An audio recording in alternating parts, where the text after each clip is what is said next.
자, 오늘 읽은 이 본문 말씀 가운데 특별히 중요하게 선언되고 있는 본문 요절이 16절이라고 보여줄 수 있겠어요. 16절에 이렇게 되어 있습니다.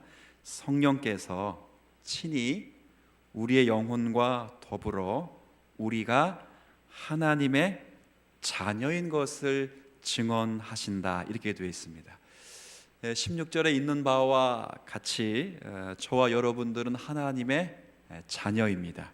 성령께서 친히 우리가 하나님의 자녀인 것을 증거하신다, 이렇게 증언하신다, 이렇게 되어 있습니다. 성령께서 우리가 하나님의 자녀 되는 방법을 가르쳐 주신다, 이런 것이 아니라 언제 어디서나 우리가 하나님의 자녀 되었다는 것, 하나님의 자녀로서 있다는 것을 증거하신다, 이렇게 되어 있는 거예요. 때론 우리가 이 땅에 살면서 두려움을 만나게 될지라도, 그리고 이 땅 가운데 하나님의 말씀대로 살지 못해서 때론 절망과 그리고 좌절을 맛본다 할지라도 성령께서는 그럼에도 불구하고 저와 여러분이 하나님의 뭐라고요? 자녀라는 것을 끊임없이 증언하신다. 우리가 두려움 속에 빠져 있을지라도 하나님의 뜻대로 살지 못해서 때론 우리의 죄 가운데 절망과 실패를 만나고 있을지라도 성령의 역할은 그때라도, 그럼에도 불구하고 우리가 하나님의, 또 한 번 할게요, 뭐라고요? 그래도 넌 하나님의 자녀야, 이렇게 증언하시는 분이 성령. 그분은 그렇죠, 졸지도 아니하시고 주무시지도 아니하시는 하나님이시잖아요. 그렇게 증언하신다, 이렇게 되어 있어요. 그래서 하나님의 자녀됨에 관계된 이야기인데 이걸 신학적 용어로는 양자됨, 이렇게 돼요. 다 아는 말이니까 한 번만 따라해 볼까요? 양자됨. 양자라는 말은 다 아시죠? 양자가 되었다, 그런 신학적 용어가 있어요.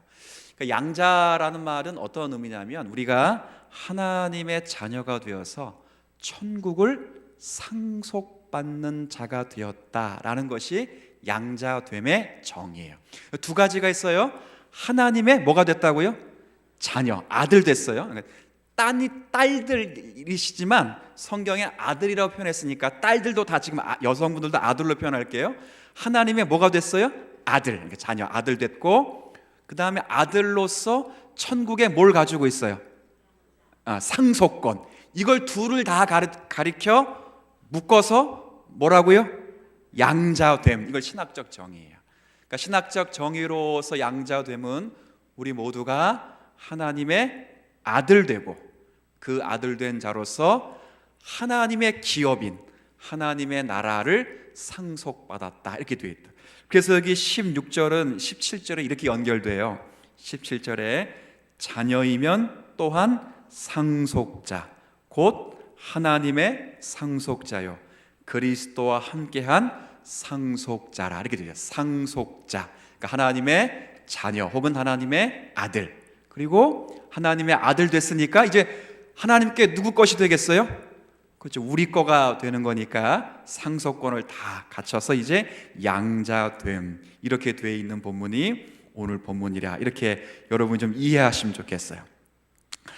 그런데 여하튼 이것은 그리스도 안에서만 주어지는 특권입니다. 이 특권은 우리가 본래적으로 누리고 있는 것이 아니라 하나님의 은혜를 따라 위로부터 주어진 은혜라, 성경은 그렇게 이야기를 해요. 그리스도 예수 안에서, 우리가 지난주 계속 살펴봤죠.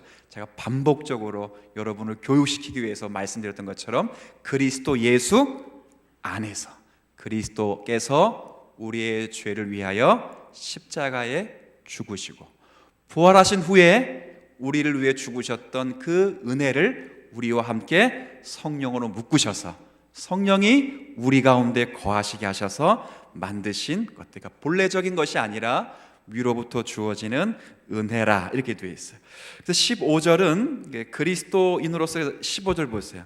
여기 바로 그런 표현이 있어요. 15절에 너희는 다시 무서워하는 종의 영을 받지 아니하고, 자 함께 읽습니다. 시작. 양자의 영을 받았으므로 우리가 아빠 아버지라고 부르짖느니라. 여기 양자의 영을 받았다, 이렇게 되어 있어요. 그러니까 본래적인 것이 아니라 위로부터 주어지는 하나님의 은혜이고, 우리 편에서는, 그러니까 하나님의 은혜라는 것은 분명하지만 우리 편에서는 요한복음 1장 12절처럼 영접하는 자 곧 그의 이름을 믿는 자들에게는 하나님의 자녀가 되는 특권과 권세가, 그러니까 우리 입장에서는 우리가 영접하는 것이고 믿음을 갖는 것이지만 위에서부터 보는 입장은 하나님의 은혜로 예수 그리스도 안에서 우리를 구속하시고 베푸신 하나님의 사랑의 결과다. 그러니까 양자됨은 결국 하나님의 은혜로서 누리는 성도의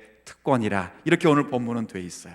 그래서 오늘 15절부터 17절에는 바로 그래서 바울은 하나님의 아들로서 우리 성도들, 저와 여러분이 갖는 여러 가지 엄청난 특권들을 이렇게 쭉 설명해 주는 과정이에요.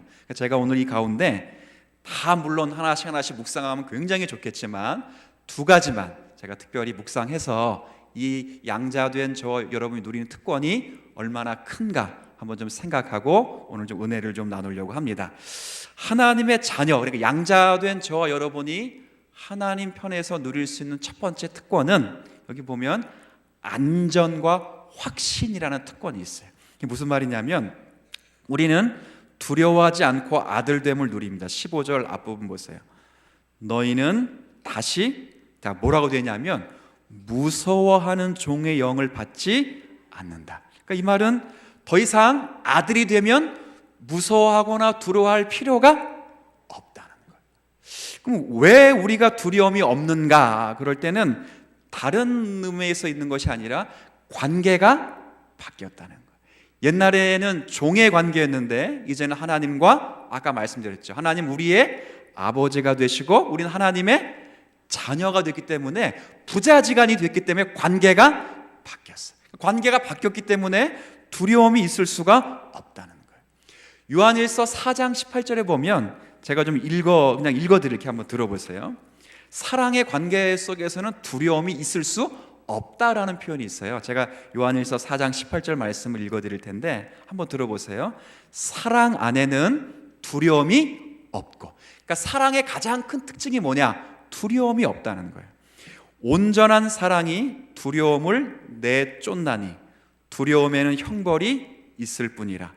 두려워하는 자는 사랑 안에서 온전히 이루지 못하였느니라. 그러니까 두려움을 갖고 있는 사람은 사랑 안에 온전히 있는 것이 아니에요. 그러니까 우리가 왜 두려워하지 않는가? 그러니까 예전에는 하나님과 우리가 종과 주인의 관계였다가 지금은 하나님과 우리의 관계가 양자됨이라는 것 때문에 하나님은 우리의 아버지가 되시고 우리 하나님의 뭐가 됐어요?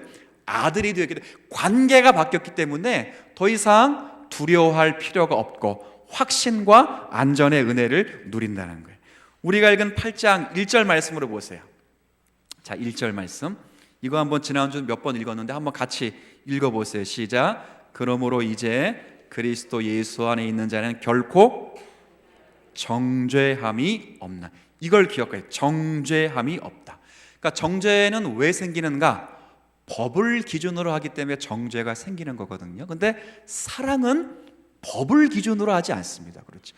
여러분이 자녀를 기를 때 법을 기준으로 자녀를 기르지를 않아요. 그러면 어느 누구도 자녀가 여러분의 집에서 살아남을 자녀들이 결코 없습니다. 그러니까 정죄는 법을 기준으로 하는 것이고 사랑은 법을 기준으로 되는 것이 아닙니다. 거기에는 심판이라는 것이 없습니다. 왜요? 그러니까 지금 이야기하는 것이 잘못한 것은 있지만 하나님 관계에서 사랑의 관계가 되면 그것이 정상화된 관계에서는 혹시 잘못이 있을지라도 그것이 하나님과의 우리의 관계를 취소시킬 수는 없다는 거예요. 그렇죠? 그러니까 우리 일반 성도님들의 표현으로 하면 구원받은 것이 취소될 수는 없어요.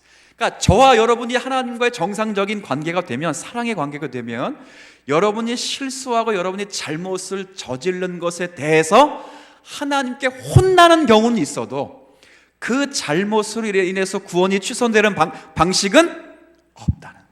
그러니 뭐 하지 않는다는 거예요? 두려워하지 않는다는 거예요. 사도 바울이 말하는 것이 지금 그런 거예요. 그러니까 혼나는 경우는 있다.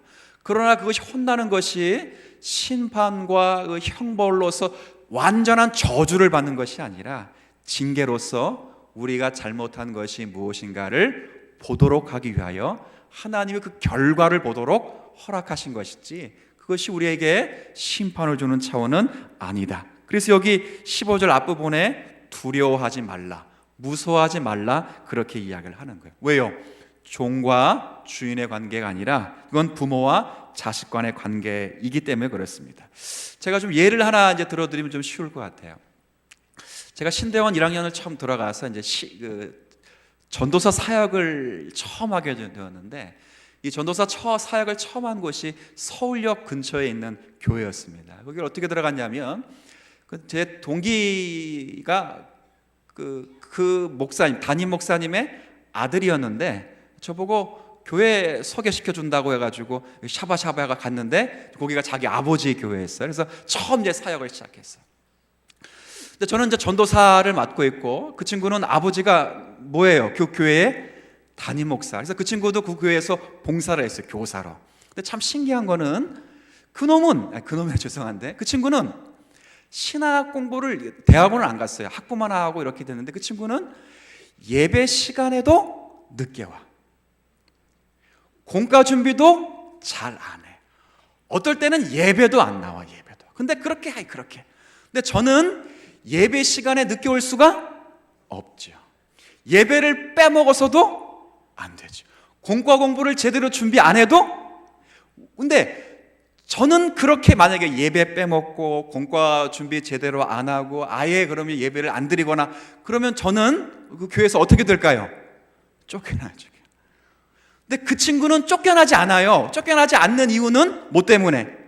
그렇죠. 아버지에게 혼나는 경우는 자주 봤어요. 넌 창피하지도 않냐, 이렇게 혼나는 경우는 자주 봤어도 그렇게 혼이 나도 한 번도 교회에서 쫓겨나지는 않아요. 왜 그럴까? 그 친구는 그래서 아버지가 은퇴하실 때까지 그 교회에서 봉사하다가 은퇴하시고 나서 지금 다른 교회로 갔어요. 왜 그래요? 저는 이제 좀 속된 표현으로 아니면 사회적인 구조로 얘기한다면, 저는 그 교회에 고용된 일꾼이지만, 근데 그 사람은 그 교회 담임 목사의 누구라고요? 그 두려움이 없어요. 잘릴 걱정이 없어요. 근데 저는 조금만 잘못하면 잘릴 가능성이 있기 때문에 항상 최선을 다해서 잘해야 되겠죠. 이게 다른 거예요. 여러분이 하나님의 아들 되었다고 하는 그 축복의 내용이 뭔가 그럴 때는, 예전에는 두려움이 가득했어요. 하나님 편에서 여러분들이 잘못하면 언제나 정죄와 심판을 받을 수밖에 없는 그런 처지였지만, 그리스도 예수 안에서 하나님의 아들이 된 신분이 됐기 때문에 어떠한 자리에 있을지라도 여러분들은 실수하고 말씀에 조금 불순종한다 할지라도 하나님의 자녀라는 특권에서 지워질 수 없는 은혜를 가지고 있다는 것, 여러분이 감사하며 누릴 수 있는 여러분이 되었으면 좋겠어요. 굉장히 큰 축복입니다. 여러분, 그 파양이라고 하는 단어를 혹시 아시는 줄 좀 모르겠네요. 파양 많이 들어보셨죠? 그러니까 직접 낳은 아이들은 아닌데 그 아이들을 이렇게 입양했다가 다시 관계가 끊어지는 그 관계를 파양이라고 해요.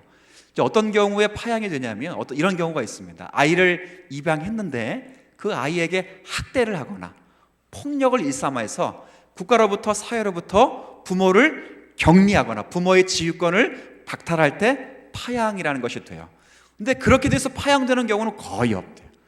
파양의 직접적인 이유는 부모가 아이를 입양을 했는데 아이가 마음에 안 들어.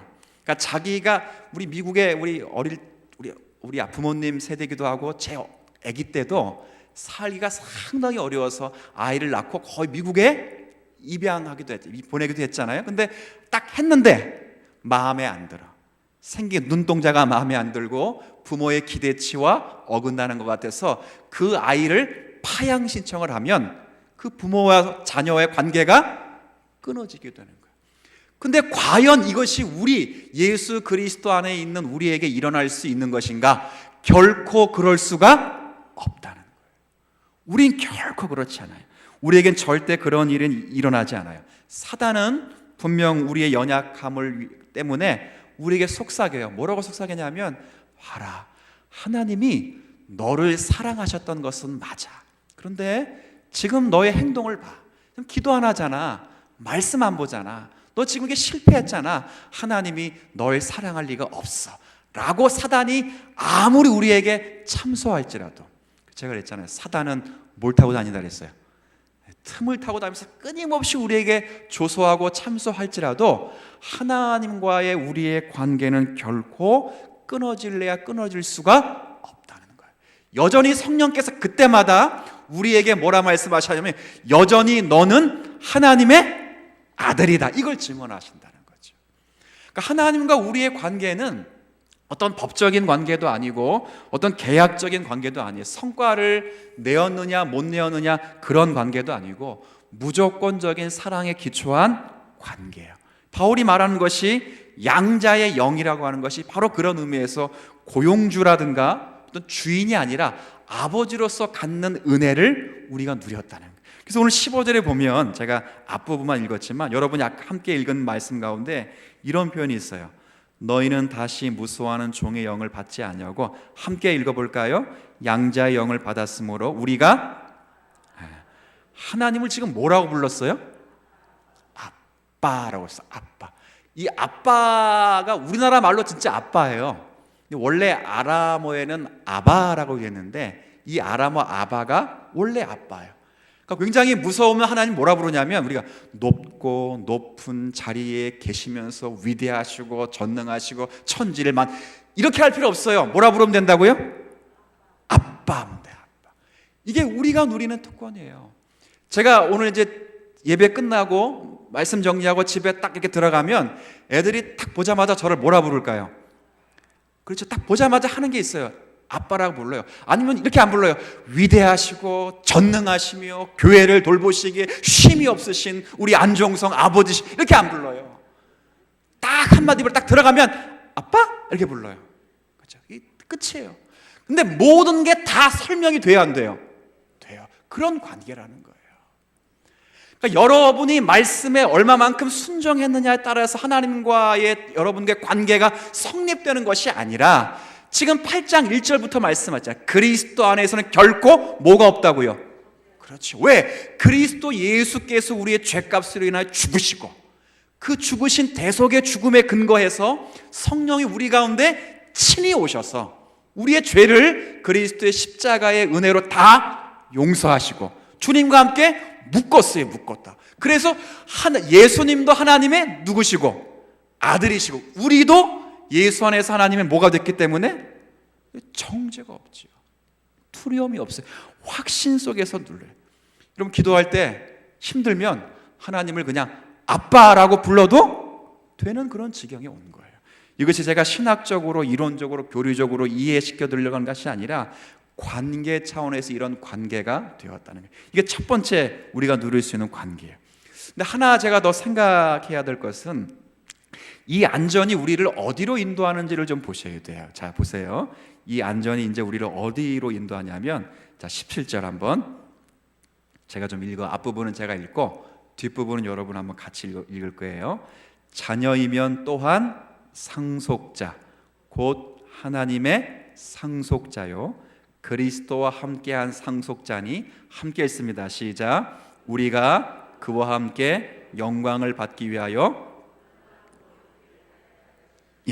잘 보세요. 첫 번째 특징은 안전하고 확신해요. 하나님과 우리의 관계가 깨질 수가 없기 때문에. 근데 잘 보세요. 그 안전과 확신이 우리를 어디로 인도하고 있다고요? 고난으로 인도하고 있다는 게, 이게 굉장히 중요한 거예요. 그러니까 하나님의 자녀, 양자된 자로서 누리는 특권 가운데 하나가, 우리가 안전하고 확신하고 하나님 관계가 깨질 수 없는 특권만을 누리고 있는 것이 아니라, 그 특권이 우리를 어디로 초대하고 있냐면 고난이라는 방식으로 초대하고 있어요. 그러니까 예수로 분명히 우리를 구원해 놓으셨어요.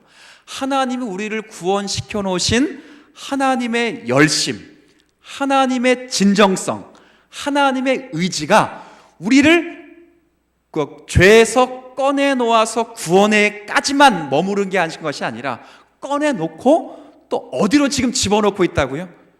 이게 이해가 잘 안 되는.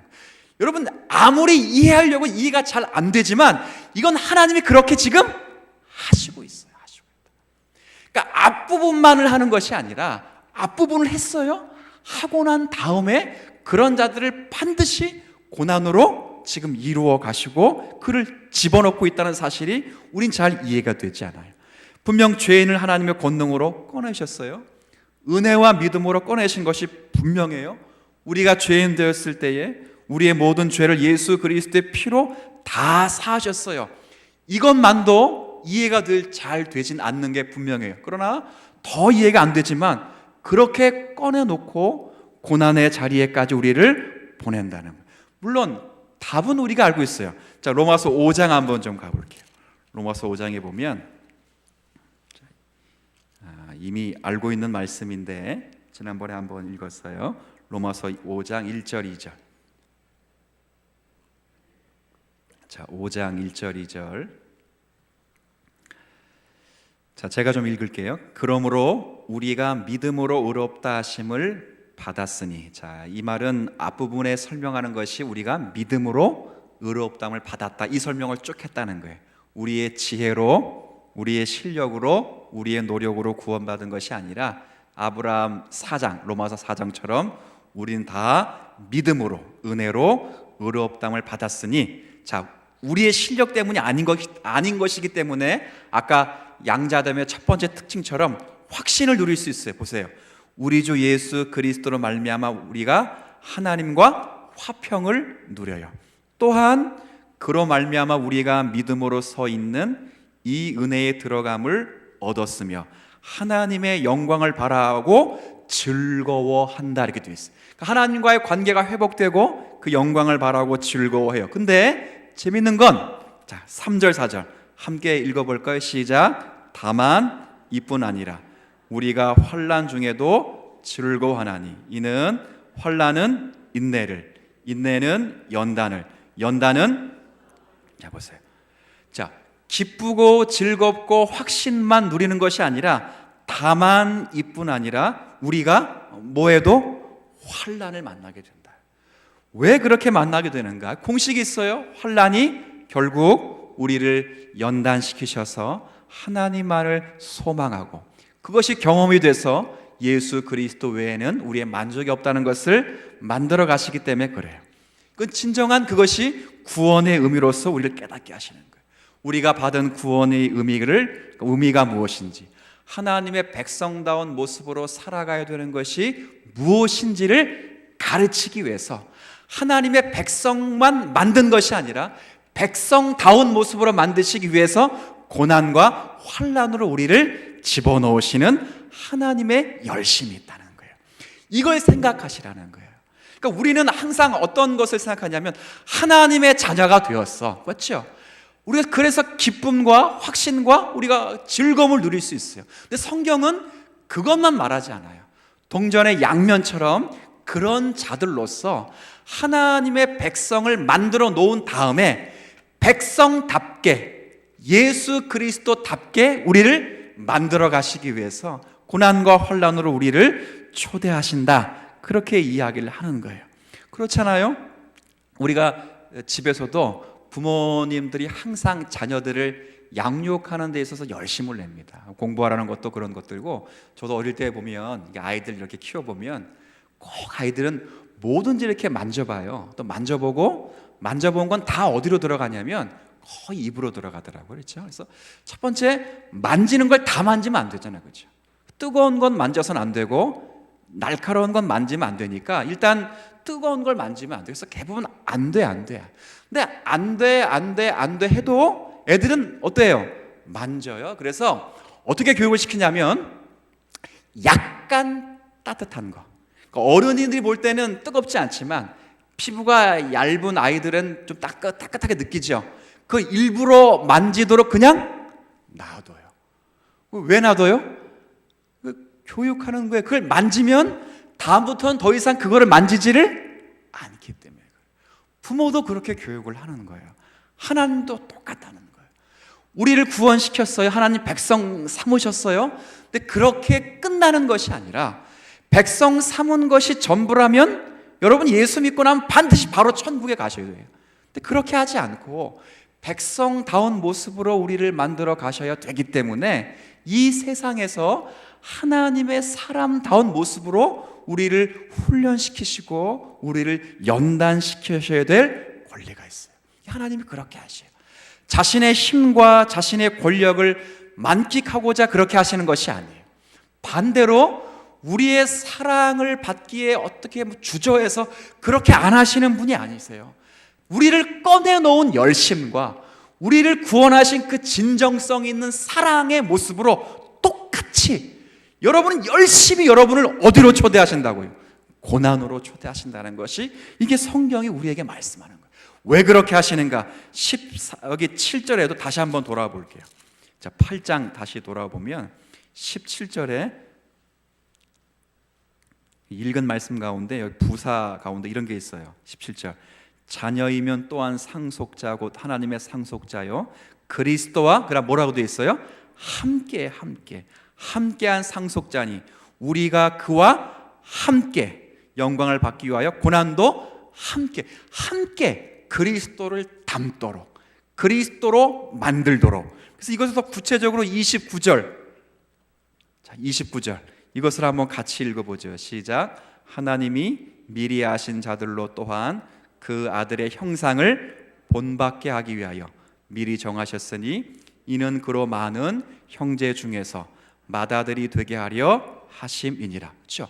가족이 닮아가듯이 예수 그리스도를 닮도록 우리에게 고난을 허락하시고 하나님의 연단을 허락하신다는 거예요. 이게 성경이 우리에게 말하는 것이고 오늘 우리에게 말하는 것은 그것이 하나님의 백성들에게 주어지는 특권이라고 우리에게 말씀하는 거예요. 점점점 그런 고난을 당하고 연단을 받으면서 우리가 하나님의 자녀다운 모습으로 살아갈 수 있도록 그렇게 만드신다는 거예요. 그런 의미로 성경은 우리가 양자됨에 대해서 이야기를 해요. 이 크기와 설명을 우리가 아셔야 돼요.